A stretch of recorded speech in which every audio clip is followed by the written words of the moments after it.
नमस्कार, मैं सुप्रिया और आप देख रहे हैं 4 PM कर्नाटक। कर्नाटक में इन दिनों सियासी माहौल काफी गरमाया हुआ है। प्रदेश में सरकार और विपक्ष द्वारा एक दूसरे पर आरोप प्रत्यारोप और हमलों की राजनीति हावी है। विपक्षी दल भाजपा और जनता दल सेक्युलर द्वारा प्रदेश की सिद्धारमैया सरकार के खिलाफ भ्रष्टाचार के आरोपों को लेकर एक पदयात्रा निकाल रहे हैं। इस यात्रा के दौरान भी विपक्ष लगातार सरकार को घेर रहा है और उस पर आरोप लग रहा है, तो वहीं सत्ता पक्ष की ओर से भी विपक्ष का मुंह तोड़ जवाब दिया जा रहा है और एक यात्रा निकाली जा रही है। वहीं सत्ता पक्ष और विपक्ष दोनों की ही तरफ से नेताओं द्वारा एक दूसरे पर हमले और सियासी बयानबाजी भी लगातार जारी है।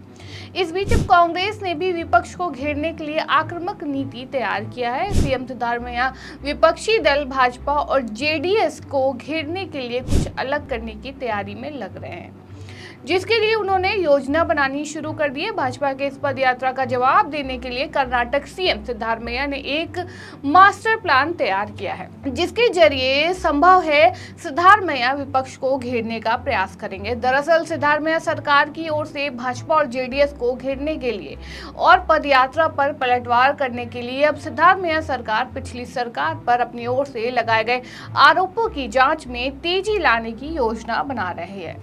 माना जा रहा है कि पार्टी के शीर्ष नेतृत्व से भी प्रदेश नेताओं को इस तरह की हिदायत मिली है। बीजेपी पर लगाए अपने ही आरोपों की कांग्रेस सरकार जांच तेजी से कर सकती है।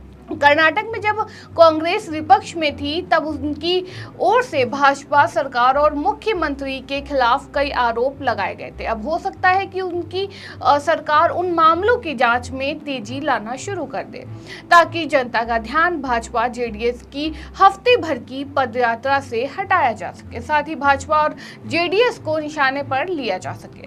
कर्नाटक में विपक्षी गठबंधन कांग्रेस की सरकार के दौरान हुए कथित घोटालों को जनता के बीच तक ले जाने और मुख्यमंत्री सिद्धारमैया से इस्तीफे की मांग को लेकर यह पदयात्रा निकाल रहे हैं। कर्नाटक सरकार और मुख्यमंत्री के खिलाफ लगे आरोपों को लेकर एनडीए का प्रदर्शन लगातार चर्चाओं में बना हुआ है। एनडीए मुख्यमंत्री सिद्धारमैया के परिवारों को मैसूर में कथित तौर पर फर्जी तरीके से 14 महंगे प्लॉट आवंटित किए जाने और दलितों के लिए निर्धारित सरकारी फंड को हैदराबाद में अनधिकृत लोगों के खातों में गैर कानूनी ट्रांसफर को लेकर मोर्चा खोले हुए हैं। हालांकि कर्नाटक में कांग्रेस ने भी विपक्ष के खिलाफ एक अभियान शुरू कर रखा है, लेकिन ये अक्सर दोनों वोकालिगा नेताओं, जेडीएस नेता और केंद्रीय मंत्री एचडी कुमारस्वामी और उप मुख्यमंत्री डीके शिवकुमार की निजी राजनीतिक आरोप प्रत्यारोप में उलझ कर रह जा रहा है। जानकारी के मुताबिक विपक्ष में रहते हुए कांग्रेस ने भाजपा सरकार पर जो आरोप लगाए थे उसकी जांच की धीमी प्रगति को लेकर पार्टी महासचिव केसी वेणुगोपाल और रणदीप सुरजेवाला भी काफी नाखुश है। माना जा रहा है कि उन नेताओं ने ही प्रदेश नेतृत्व से कहा है कि अगर पूर्व सीएम बीएस येदियुरप्पा और बसवराज बोम्मई के खिलाफ आरोपों की तेजी से जांच की होती तो आज भाजपा पदयात्रा निकालने की हिम्मत नहीं जुटा पाती। जानकारी के मुताबिक कांग्रेस के शीर्ष नेतृत्व ने राज्य के सभी मंत्रियों से कहा है कि वे सरकार का सख्ती से बचाव करें और बीजेपी जेडीएस के खिलाफ मोर्चा खोल दें। इसे सिर्फ सिद्धारमैया और डीके शिवकुमार की जिम्मेदारी समझकर शांत न बैठे रहें। जाहिर है कि कांग्रेस अब विपक्ष को घेरने के लिए आक्रामक रणनीति अपनाने पर विचार कर रही है। ऐसे में संभव है कि आने वाले समय में भाजपा व जेडीएस की मुश्किलें और भी बढ़ सकती हैं। इससे पहले कर्नाटक में कांग्रेस के अंदर ही सीएम सिद्धारमैया और उप मुख्यमंत्री डीके शिवकुमार के बीच मची कलह को कम करने के लिए कांग्रेस सांसद राहुल गांधी ने दोनों को नसीहत दी है और साथ में मिलकर काम करने के लिए बोला है। कांग्रेस सूत्रों की ओर से दी गई जानकारी के मुताबिक लोकसभा चुनाव के बाद कर्नाटक के मुख्यमंत्री और उप मुख्यमंत्री के बीच गुटबाजी को देखते हुए राहुल गांधी ने सभी नेताओं से मिलकर काम करने को कहा। राहुल गांधी ने सभी नेताओं से समन्वय और मिलजुल कर सरकार चलाने को कहा। उन्होंने पार्टी को मजबूत करने और लोकसभा चुनाव में अपेक्षित संख्या में सीटें न मिलने के कारणों पर ध्यान देने और उन्हें ठीक करने को भी कहा। वहीं भाजपा जेडीएस को घेरते हुए अखिल भारतीय कांग्रेस कांग्रेस कमेटी के महासचिव केसी वेणुगोपाल ने बताया कि राज्य में पिछली कांग्रेस नीति जेडीएस कांग्रेस गठबंधन सरकार भाजपा के केंद्रीय नेतृत्व की साजिश से पूरी तरह विकृत हो गई थी।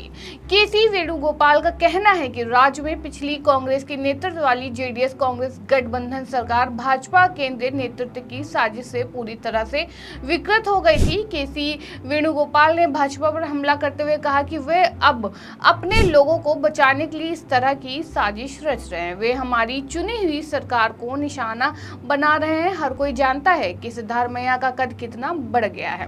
उन्होंने कहा कि हमने राज्य में गरीबों की चिंताओं को दूर करने के लिए कर्नाटक में गारंटी योजनाओं की शुरुआत की। हमें समझ नहीं आ रहा कि प्रदेश सरकार को कारण बताओ नोटिस क्यों दिया गया। उन्होंने ये धारणा बनाने की कोशिश की कि सरकार अस्थिर होने वाली है। अब हमने बीजेपी जेडीएस की साजिश के खिलाफ लड़ने का फैसला किया है। बीजेपी जेडीएस को आगे निशाने पर लेते हुए वेणुगोपाल ने कहा कि वे कांग्रेस सरकार को गिराने की भारतीय जनता पार्टी और जनता दल सेकुलर की साजिश के आगे नहीं झुकेंगे। वेणुगोपाल ने कहा कि हम लोगों के पास जाएंगे, उन्हें तथ्य समझाएंगे और एकजुट होकर लड़ेंगे। उन्होंने कहा कि राज्य के मंत्रियों के साथ कर्नाटक राज्य की राजनीति में गंभीर घटनाक्रम पर चर्चा की गई। कर्नाटक भाजपा पर सरकारें गिराने का इतिहास रहा है। कांग्रेस नेता ने कसम खाई कि पार्टी सरकार को नुकसान पहुंचाने के इन प्रयासों से लड़ेगी और गारंटी योजनाओं के लाभों और उन्हें बाधित करने के विपक्ष के प्रयासों के बारे में जनता के बीच जागरूकता बढ़ाने का वादा किया है। जाहिर है कि कर्नाटक में सियासत गरमाई हुई है। अब सरकार और विपक्ष एक दूसरे के सामने खड़े हैं। ऐसे में देखना है कि सिद्धारमैया सरकार की ओर से विपक्ष को घेरने के लिए आगे क्या रणनीति तैयार की जाती है। इस खबर में फिलहाल इतना ही। ऐसी तमाम राजनीतिक खबरों के लिए बने रहिए, देखते रहिए 4 PM कर्नाटक। धन्यवाद।